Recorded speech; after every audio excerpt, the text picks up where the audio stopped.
Gaya ng gustong mangyari ng amo niya, pinuno niya ng maraming pagkain ang dambuhalang two-door na refrigerator nito. Hindi naman siya nahirapang maghanap ng unit nito kasi naka-embose sa mismong keycard ang numero ng silid na kailangan niya hanapin. Saktong 11:45 nang matapos niyang lutuin ang specialty niyang beef caldereta. Inayos niya ang mesa at tamang natapos siya ay narinig niya ang magkakasunod na katok sa pinto. Sinilip muna niya iyon peephole ng pinto. Nang matiyak na ang amo niya ang kumakatok ay agad niya itong pinagbuksan ng pinto. "Hello po," ang bungad niya. Ngumiti ito sa kanya saka nagtuloy sa loob. Ibinaba nito sa sofa ang dalang body bag saka naupo roon at naghubad ng sapatos. Ready na po ang lunch ninyo. Inayos ko na sa mesa, pagbibigay alam niya. Tumango ang binata saka tumayo at walang anumang hinubad ang suot na long sleeve. Sa pagkabigla ay napasinghap siya saka nagmamadaling tumalikod para umiwas ng tingin. Pero saglit pa lang iyon dahil tinawag din siya agad ng lalaki. "Ano po iyon?" tanong niya rito. Nakita niyang nagpakawala ito ng buntong hininga bago nagsalita. "Kapag tayong dalawa, please lang subukan mong alisin iyang mga salitang po at opo, kausapin mo ako bilang ako lang." "Okay. Medyo nakakailang kasi, pero pipilitin ko," aniya rito. "Good, ngayon kumain na ta." Agad na natigilan si James nang makita nito ang mesa. "Bakit isa lang ang plato? Nasaan ang para sayo?" tanong nito. Humaplos ng husto sa puso ni Arya ang sinabing iyon ni James. Hindi na, mauna ka na," aniyang nahihiya pang ngumiti. Pumalatak ang lalaki saka kumilos at nilagyan siya ng sariling plato, kubyertos at baso. "Sit," anito pagkatapos. Umupo siya saka sinunod ang gusto ng amo. Sinabayan niya ito sa pagkain. At in fairness, iba ang kaligayahang hatid sa kanya na makita itong maganang kinakain ang pagkaing inihanda niya. "Masarap ka palang magluto," anitong inubos ang pagkain sa plato.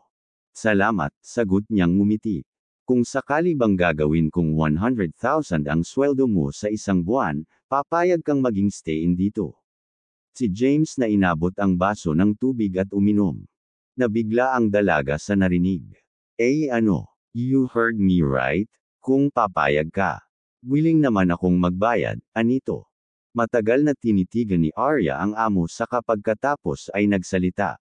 "Hindi naman yata magandang tingnan iyon, James.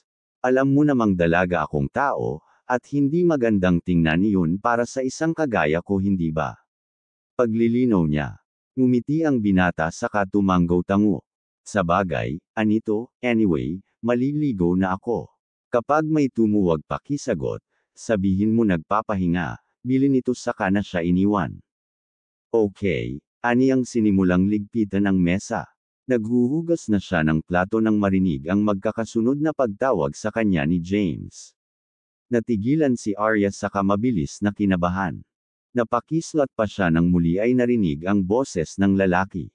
Noon siya nagmamadaling kumilos. Bakit?" ang bungad niyang tanong.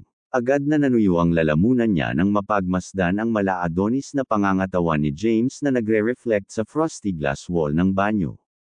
Pati ba naman design ng banyo niya mapang-akit? Ilang babae na kaya ang nadala niya dito? Ang kabilang bahagi ng isipan niya. Nagulat pa siya nang itulak ni James pabukas ang salaming pintuan ng banyo. "Come here," anitong hinayla siya papasok ng doon. Napatili siya nang maramdaman niya ang malamig na tubig mula sa shower na bumasa sa katawan niya. "Ang ingay mo," ang binata saka siya mariing hinalikan. Mabilis na nawala sa sarili niya si Arya dahil sa halik na iyon. Bakit nga hindi, gayong ang totoo, ayaw lang niyang aminin pero sabik na sabik rin siya sa mga labi ni James. Anong ginagawa mo?" Nang pakawalan ni James ang mga labi niya ay naghahabol siya ng paghinga. Hindi sumagot ang lalaki at sa halip ay isa-isa nitong inalis ang lahat ng saplot niya sa katawan. "You're a goddess," anitong sinuyod ng tingin ang kanyang kabuuan bago siya muling hinalikan. Napaungol si Arya nang maramdaman niya ang malilikot na kamay ng binatang dama-dama sa bawat pribadong parte ng katawan niya. Ang mga halik ni James ay bumaba sa leeg niya at nagtuloy sa kanyang dibdib. Magkakasunod na ungol ang kumawala sa kanya nang maramdaman niya ang mainit nitong bibig kulong ang dulo ng kaliwa niyang dibdib. Ilang sandaling nagmistula itong gutom na sanggol na naghahanap ng gatas sa dalawa niyang bundok. Magkakasunod pa siyang napalunok nang makitang pinagmamasda ng binata ang dulo ng mga iyon. Lovely pink nipples, anitong muling ikinulong ang dulo ng isa sa tila nanunuksong pinaglaro ang dulo ng dila nito doon. Oh God, ungol niyang init na init gawa ng matinding sensasyong hatid ng ginagawa sa kanya ng binata. Hindi nagtagal at tumigil si James sa ginagawa. Binalika nito ang mga labi niya sa kapagkatapos ay walang anumang salita siya binuhat saka iniupo sa mahabang counter ng banyo. Idinikit siya ng binata sa salamin at pagkatapos ay itinaas nito ang dalawa niyang paa sa concrete counter. You'll like this baby, paniniyak pa nito saka siya muling hinalikan bago lumuhod sa kanyang harapan. Magkakasunod na ungol at singhap ang pumuno sa kabuuan ng banyo nang magsimulang maglaro ang dalubhasang dila ni James sa kanyang bakana. Tangi na naman James ang sarap. Nang hindi na makapagpigil ay napamura na si Arya gawa ng labis na kaligayahan. Bilang tugon sa reaksyon niyang iyon ay mas higit pang isinubsob ng binata ang bibig nito sa kanyang hiyas. Nararamdaman niya ang dila nito na siyang naglalabas-masok roon at iyon ang nagdadala sa kanyang ng magkakahalong emosyon matinding init ng katawan. Oh just that, don't stop, ungol pa niya sa kahinawakan ng ulo ng lalaki para idiniin ng husto ang mukha nito sa kanyang unahan. Naisabunot niya ang isang kamay sa buhok ng lalaki nang maramdaman niyang pumasok sa hiwa niya ang isang daliri nito. At gawa ng lalong nadagdagan ang ligayang nararamdaman niya ay mas lalong napalakas ang mga ungol, daing at singhap na pinakakawalan niya. Nang lubayan ni James ang pagkababae niya, alam ni Arya na kailangan na niyang ihanda ang sarili sa mas nakakabaliw pang ligaya. At hindi nga siya nagkamali. Inangkin siya ni James sa mismong counter na iyon. Hinawakan nito ang magkabilang tuhod niya kaya na-permanent si Arya sa posisyon niya kanina. Nang simulan ni James ang pag-ulos nito ay halos mabaliw si Arya gawa ng magkahalong sarap at ligaya. Ramdam niya ang galit na pagkalalaki ni James sa bawat daluyong nito sa loob niya. At totoong napapadaing siya sa sarap at tindi ng kuryenteng hatid niyon sa kanya.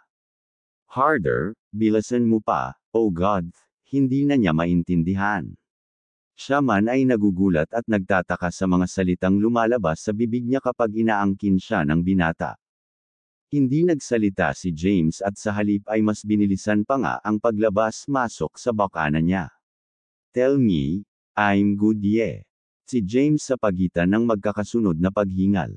Nakagat ni Arya ang pang-ibabang labi sa kapikit ang mga matang nagsalita. Yes, you're, Hamen. Hindi na nakagawan tapusin ni Arya ang gustong sabihin ng maramdamang malapit na siya sa rurok. Oh James faster, I'm coming. Ani ang hinala ang batok ng binata sa kamariing hinalikan. Matindi at masarap na kilabot ang naramdaman ni Arya nang magkasabay nilang narating ni James ang kaligayahan ng kanilang pagtatalik.